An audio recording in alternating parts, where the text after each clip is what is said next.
My first golf lesson at the club to him. I don't know if I can do it. Kill another human being. Carl isn't a human being, he's a machine. No heart, no passion, no nerves. All that went a long time ago.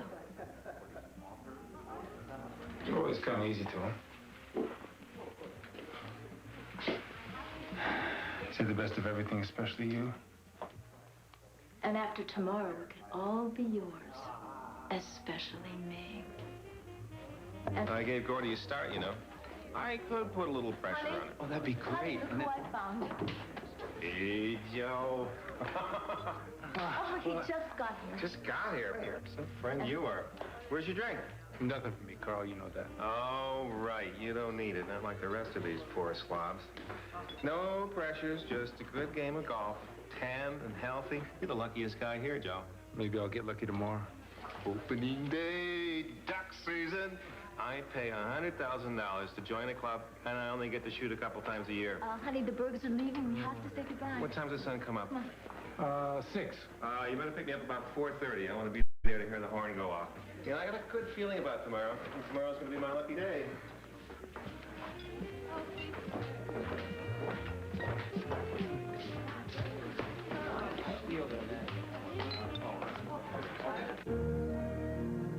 The perfect crime is the one nobody realizes has been committed.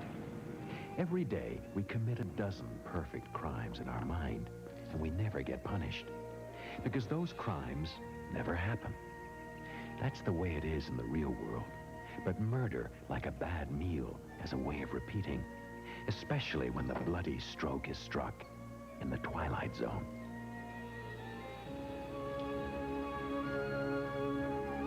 Morning. So, this is morning? Let's do it good, buddy! I got the deets. Everything's ready.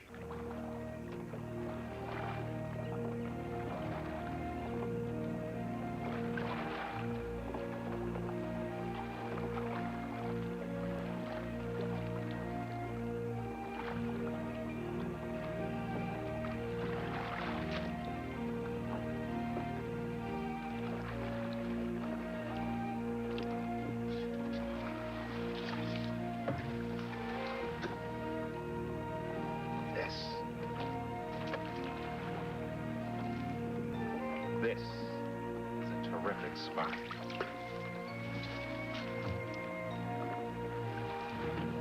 It's so quiet. I got good spread. When they make their turn and lock up, the sun will be in their eyes. That's how you do it, Joe. Keep the sun in their eyes. Love it out here.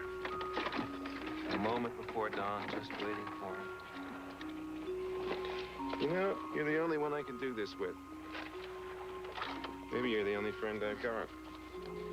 People I meet, do business with, they're not friends. In fact, they'd rather see me done in. But out here, it's just us. No games, no money, no past, no future.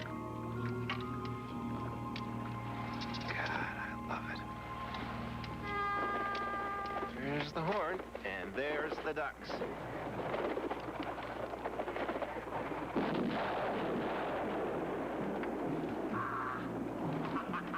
Got one. There's 2 more, way off there. Oh, Joe, did you get him?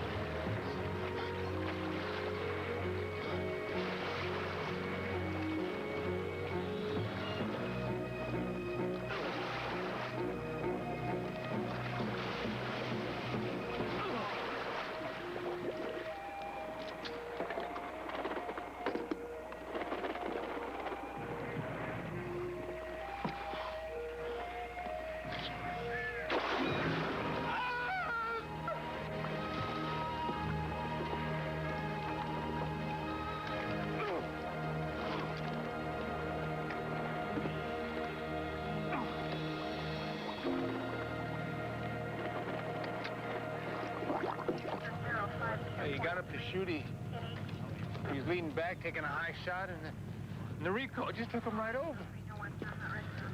I don't know if he hit his head or not, and I stuck my gun right in the water for him to grab, and he pulled me right in the tube.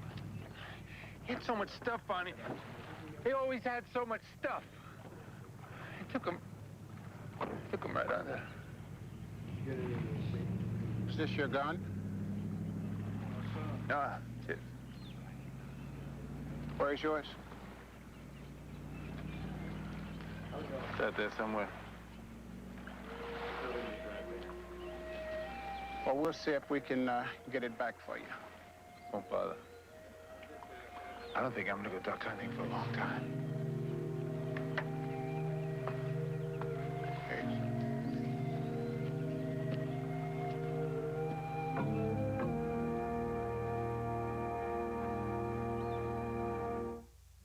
I was sure there was no hope. Don't let go. My 7-year-old got her white sweater caked with mud.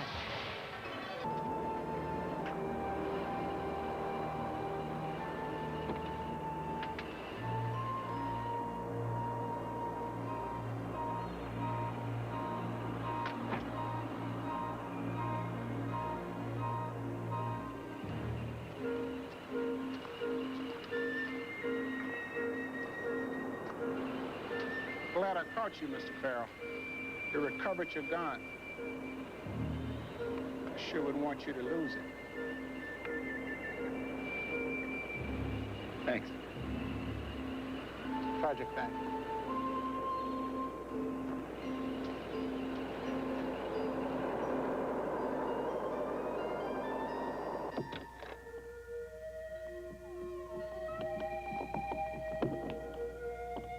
Al?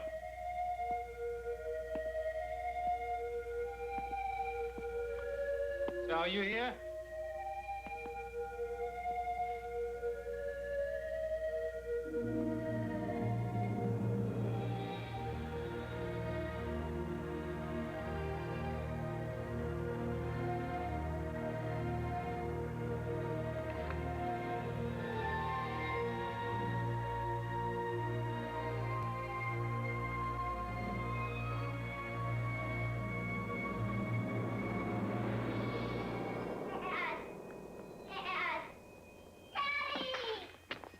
Dad, Mom says I still can't go to Destruction Derby with the guys, even after you said I could.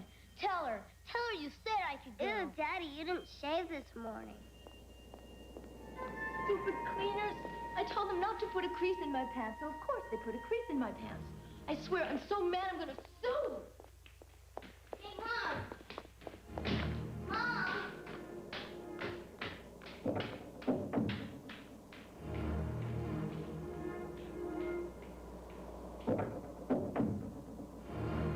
Oh, no. How many cookies did you guys eat? 10, 15. You didn't. You ate the whole bag. What are you doing in those clothes? Gonna shoot ducks in the pool? Has the Lakewood sheriff called? Have you heard? Heard what? Dad, what about the Demolition Derby tonight? I gotta tell the guys. Leave your father alone. I already told you. You can go to the movies, you can go to the video arcade, you cannot go to the Demolition Derby. That's final. But Mom! No buts, no buts. Now go upstairs, get cleaned up. You too, Carrie. Mrs. Diamond's gonna pick you up 6:30. Come on. Mrs. Diamond always smells like an attic. Oh, great. Go on, hurry. Sally, something terrible's happened. No excuses from you. I want you upstairs taking a shower in 2 minutes. We've got to greet our guests by 7 o'clock. It's late.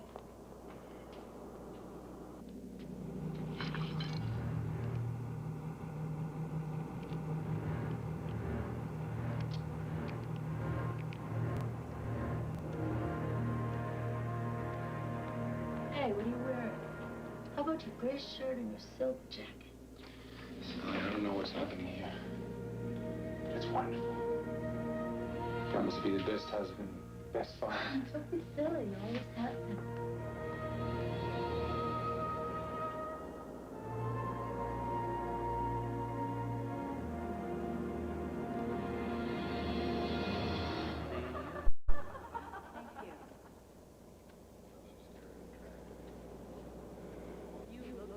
I'm not sure I agree with you, Arthur. In fact, I'm rather bullish on the outlook for our third and fourth quarter this year. We don't have the earnings, Joe. Shut up, Arthur. You don't know what you're talking about. See you later. I'd like you to meet. Wonderful party, Joe. Thank you, Nicole. How's that drink there, Ira? Just fine, thank you. I was right behind you if you need it. Thanks a lot.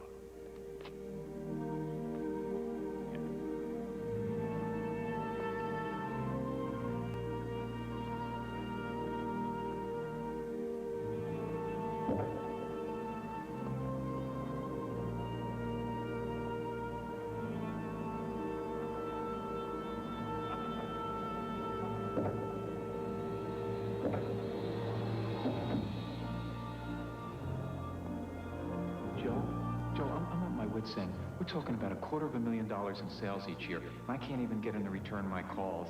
I mean, this is your area of expertise. Could you give me a move, Coach? Forget them. I was hoping you'd talk to Gordy Lazalier. I mean, I know you know him really well. Later. Joe, look who I found. Carl, how you doing, sure shot? Oh, Carl was late. He just got here. Just got here. Can I get your drink? Not for me, Joe. You know that. Carl doesn't have to drink. He doesn't have pressures like the rest of us. Oh, look at this guy, so tan and healthy. Just a good golf game. I think he's the luckiest guy here. Don't you think so, Joe? Yeah.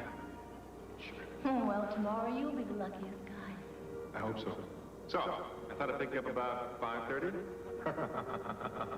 I know, you'd rather make it 4:30. You like to be there to hear the horn go off. I gotta tell you, Joe, I got a really good feeling about this hunt.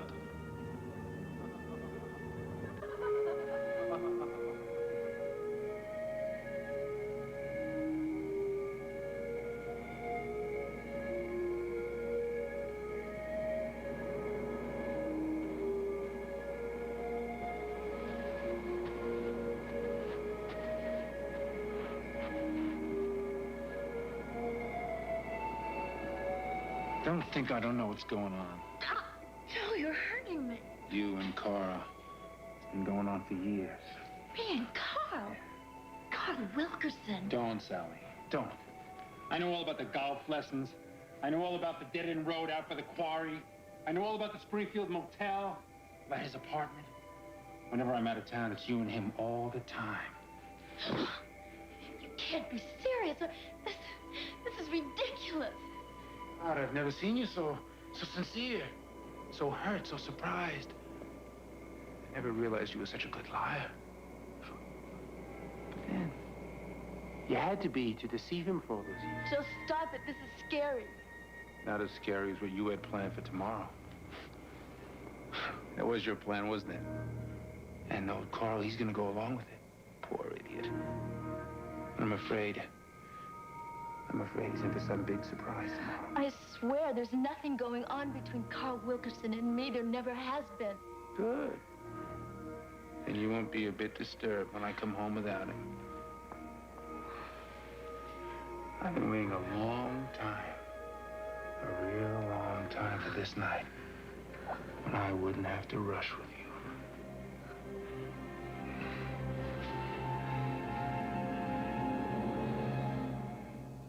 Joe, I don't know where you got this crazy idea about Carl and me. But it's not true.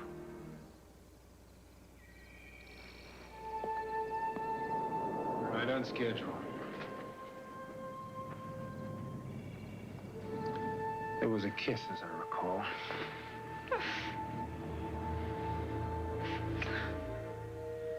I'll be home in a couple hours. Joe, don't hurt Carl. He's innocent. I swear he's innocent. He was the first time, too.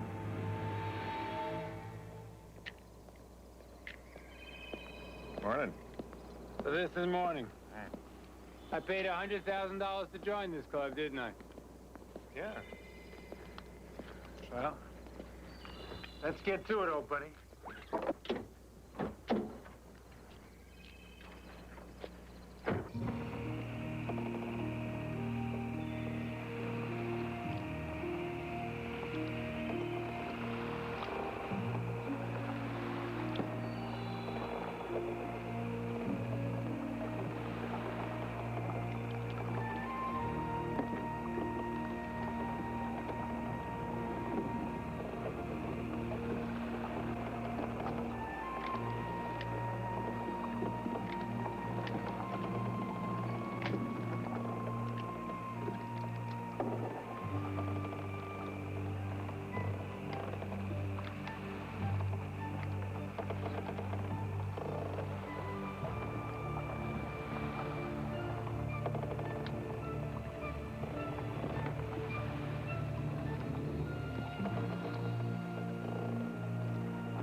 He just wouldn't grab the gun.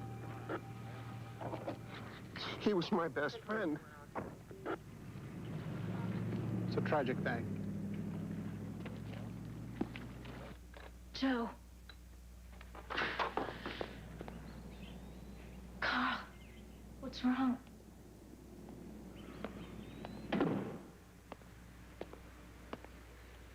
Sally, sit down, please. I'm afraid it's really bad. It's Joe. He's dead. He drowned. He fell overboard, and then his waders filled up, and then I reached out the gun, try and save him, but he wouldn't grab onto it, and then there's nothing I could do. He's gone. I'm glad it wasn't you.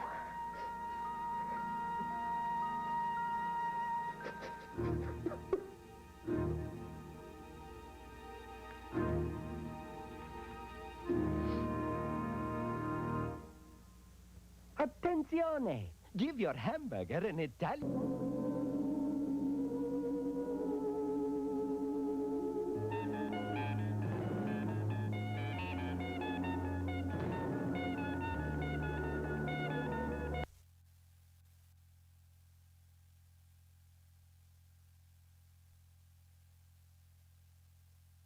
Determine when we should change government.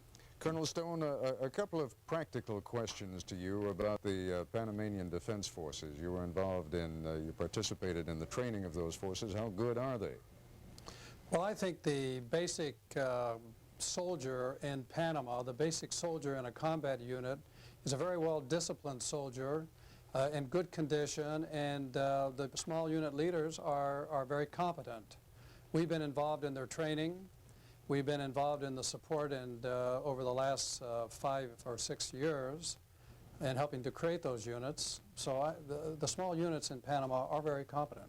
What about these so-called dignity battalions? Well, the dignity battalions are another item. They are not the professionals. These are people off the streets that have been given jobs, have been indoctrinated by General Noriega and his command to be directly loyal to General Noriega. They are basically from people who have been out of work. They have been terrorizing the Panamanian people over a long period of time. They're the ones who have been responsible for a large amount of repression of the Panamanian people. Now, they are not professionals. If I may just interrupt for a moment, Colonel, they're the ones who are still fighting, and the PDF, the Panamanian Defense Forces, about whom you spoke in such glowing terms, have essentially collapsed. Well, that's an interesting question. I'm not so sure they have collapsed. When I was in Panama in 1987, talking to a senior officer in the Estado Mayor of the Panama Defense Force, I was encouraging them to move towards democracy, and he told me flat out that if the United States or anybody were to impose the Christian Democrats on them, that they would move to the hills where they have caches and start guerrilla actions. Are you suggesting that the PDF may in fact move to the hills and continue with some kind of guerrilla action against U.S. forces? Well, since I was told that a couple of years ago, there's no question in my mind that the Panama Defense Forces have contingency plans to do just that. And if that's the case, I wouldn't be surprised if some of those regular forces who have evaded contact with U.S. forces are not moving to clandestine assembly areas to initiate some kind of combat action in a guerrilla type of scenario. Very quickly, from both you, Colonel, and you, Mr. Brown, first of all, Colonel Stone, a quick prediction on what you think is going to happen. How long do you think it's going to last, and what do you think is going to happen? Well, of course, that's very difficult to respond to, but I do not see this being something that, unfortunately, I see this as something that is not going to be over in a matter of days or weeks. I think that we have some very difficult times in establishing order in Panama City and providing security to Panamanian citizens and creating a force, a Panamanian force who can take over that security requirement. And then, of course, there's the problem of what some of these regular soldiers are doing in terms of the possibility of some type of guerrilla activity. And Mr. Brown, a quick prediction from you, please. Well, I think the United States underestimated the support that the government has, and I think they also underestimated, they do not understand Panama. They believe that Panama is Noriega, Panama is Panamanian people, and I think that they have a lot of surprise to encounter. I think that the government, that they're just, the alleged government, do not have the support of the Panamanian people. That's why they're in hiding, and that's why they're in U.S. military bases. They only respond to the United States. You cannot request invasion of a foreign nation to your country and call yourself the government of that country. It's immoral, and it would not be respected by any decent, patriotic Panamanian. Mr. Brown, Colonel Stone, I'm afraid we're out of time, but I thank both of you very much for being so patient and staying with us so late in the evening. Colonel Stone, Mr. Brown, thank you. Thank you. We'll be back to conclude our broadcast in just a moment. Steven Spielberg's Always is as close to perfect as a movie gets, says Us Magazine. Tell me you love me. Tell me, tell me, tell me. Tommy, get up! Yeah! I found myself gripping the seat sometimes. And gripping me. I jumped out of my seat a couple times. It's really hard to laugh while you're crying. Yeah, it's really hard, but you do it anyway. I cried a little, laughed a lot. It's got Steven Spielberg written all over it. Always rated PG. Starts Friday at theaters everywhere. ABC News will keep you up to date on the Panama story as developments warrant, with detailed reports on World News This Morning and Good Morning America, and of course a complete wrap-up of the day's events on World News Tonight with Peter Jennings. That's our report for tonight. I'm Ted Koppel in Washington. For all of us here at ABC News, good night. For a transcript, please send $3 to 267 Broadway, New York, New York, 10007, or call 212-227-READ. This has been a presentation of ABC News, where more Americans get their news than from any other source. Are they crackpots or paranormal crime busters? This is it, Jack. This is where she shot him. Yeah. Based on true life accounts, it's an all-new special, Psychic Detective. Then, Kiowa Indians take a captive. They've got egg. The Young Riders, Thursday.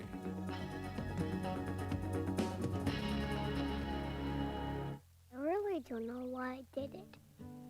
Might have been the guilt over my messy bedroom, or dropping the eggs on the kitchen floor. Maybe it was the gum in my hair. But I said, Mom, you deserve to go somewhere very nice for dinner. But I don't have any money, so may I just fix you something instead? Do the something nice for someone else, bitch. That's it. I think she'll like the idea. From the Church of Jesus Christ of Latter-day Saints. Watch Star Trek The Next Generation Saturday night at 7 on TV 22.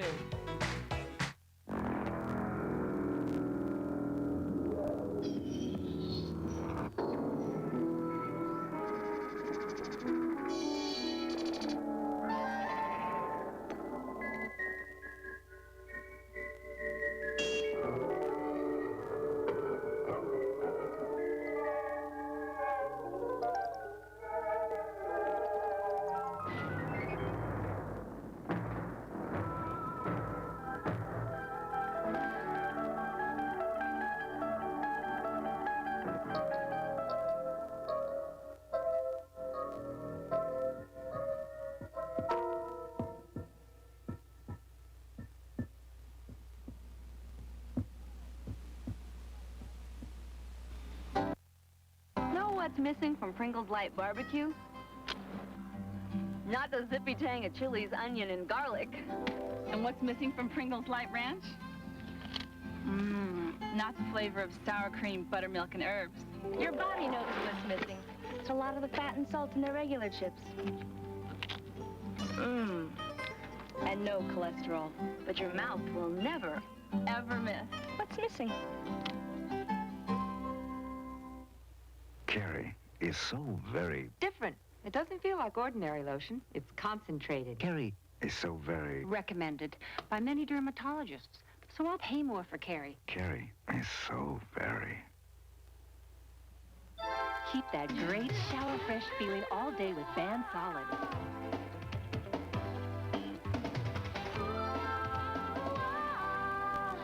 Keep that shower fresh feeling all day.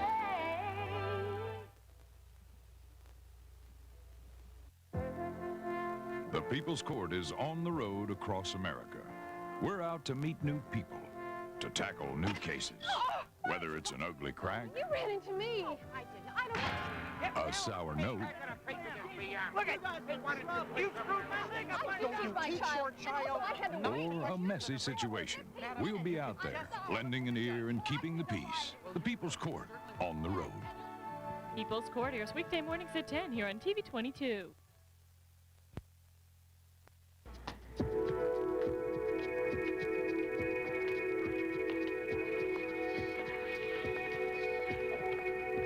Welcome back, Mr. Bennett. For he's a jolly good fellow, for he's a jolly good fellow, for he's a jolly good Heart transplant right here in our own office. One man, one heart. An obsolete fact of life. Witness Tom Bennett, a man who accepts his new organ as just one more item that money can buy. Okay. All right, everybody. Thanks a lot. That was very nice. Now, let's get back to work. A man who would tell you that the boundaries of the twilight zone are shrinking as miracles become commonplace. What the hell is wrong with Spence? Did you talk to him about this building lease? Sure, I gave him input. Why? Look, they want 3 floors, 3 high floors. And all he's asking Tom, for... I know. I said exactly the same thing. I told him he's practically giving the store away. Now, about last night. Yeah? My compliments to your surgeon.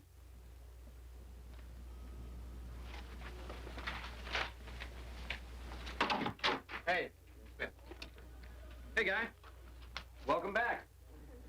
Place hasn't been the same without our killer shark. Yeah, I noticed that. 60,000 feet at $2 a foot. We can get at least 2.5 for that. Are you okay? Yeah, I'm fine.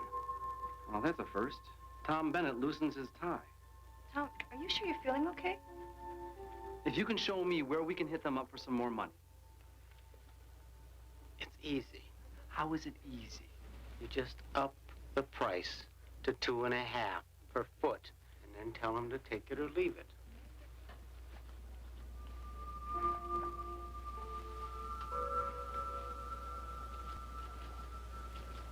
Did you ever own a pair of really good boots? Excuse me? Yeah, the kind of boot that fits around your foot like it's always belonged there. Don't look at me. If it doesn't have 3-inch heels, I'm not interested.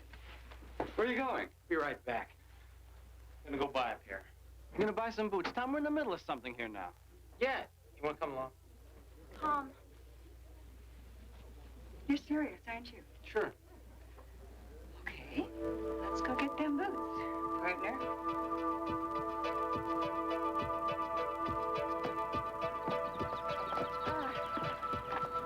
Want me lunch? You shouldn't have. Come on, let's go for a walk. Okay, what's that? Hot dogs for lunch, strolls on the beach. Tom, this is not like you. But it's great, isn't it? Come on. Wait a minute, Tom. I can't go down there in my heels. Take them off. Sure. Designer hose, $30 a pair. Why not?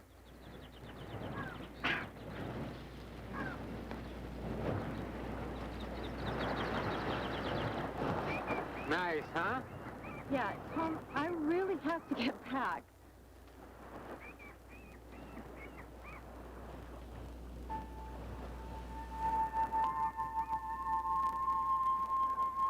Tom. Hello? That woman. What about her? I've seen her before. Where? You mean here before? No. Yeah. Maybe I have.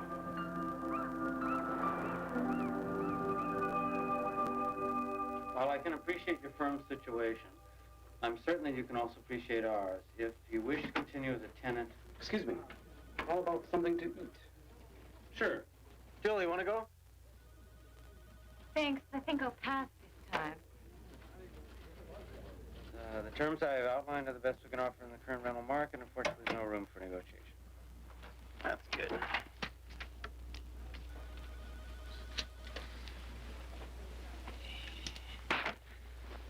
You know, I was thinking this place could use a few plants. Definitely. I'll order some. Go. Good night, Mr. Bennett. He used to hate plants.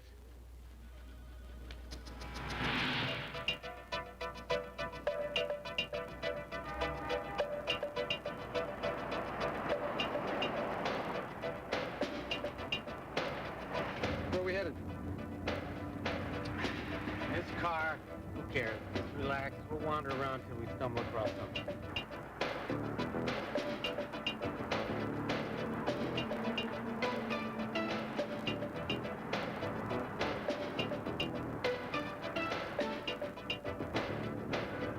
Okay, what's going on? Told you, just wandering. For an hour? Look, I know you like driving this car, Tom, but I'm starving. Hey, bear with me. I feel like...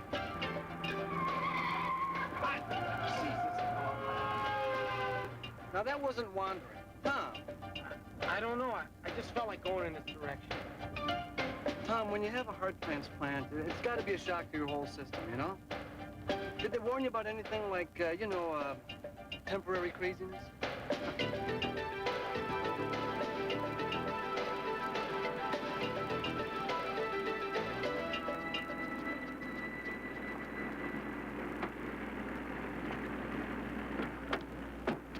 Tom, what is this?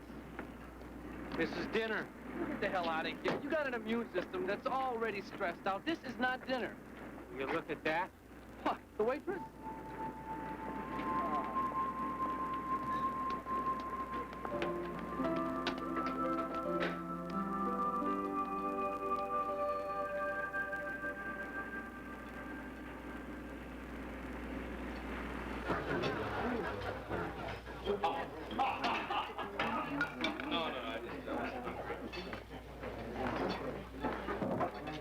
What are we doing here?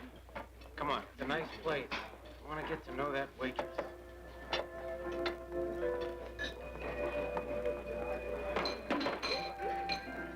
Why? I don't know. There's something about her. It's like she's somebody I want to talk to. Mister, is there some reason you've been staring at me since you walked in here? I didn't mean to make you uncomfortable. Look, this is going to come from nowhere, but will you have dinner with me? No. Just dinner. Honest. Sorry, I'm booked up till Christmas. I'm serious. I think we have something in common. Take a chance. Tomorrow night. Or the next night. I know some great restaurants. Thanks, but no thanks.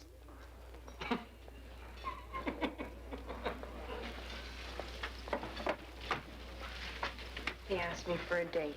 What did you say? What do you mean, what did I say? I said no. Mary Jo, You have got to start dating sometime, and this guy looks like one hell of a way to start. why does he keep staring at me? He's weird. Look, what about Ralph? He'd ask you out in a second if he thought you were available. Well, I'm not available.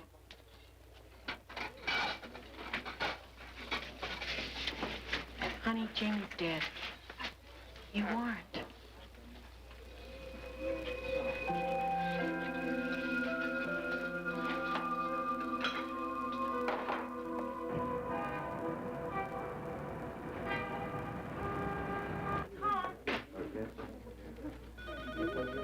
Tom, I want to talk to you.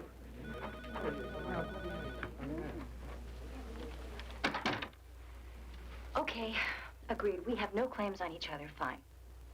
But I will not be humiliated. Huh? By a waitress in some greasy spoon, Tom? Hey, I go in there for lunch a couple of days a week. That's it. So what's the attraction, the ambiance or the cuisine? Well, both. I like the food, and I'm comfortable there. Yeah, I feel good there. Which is strange, considering nobody likes me. Least of all your waitress, I presume. She's not my waitress anymore. Mary Jo refuses to serve me. Which is just the kind of challenge you like. Wrong. As a matter of fact, I keep telling myself this is stupid. What are you doing there? But then, a couple of days later, there I am. Oh, poor baby.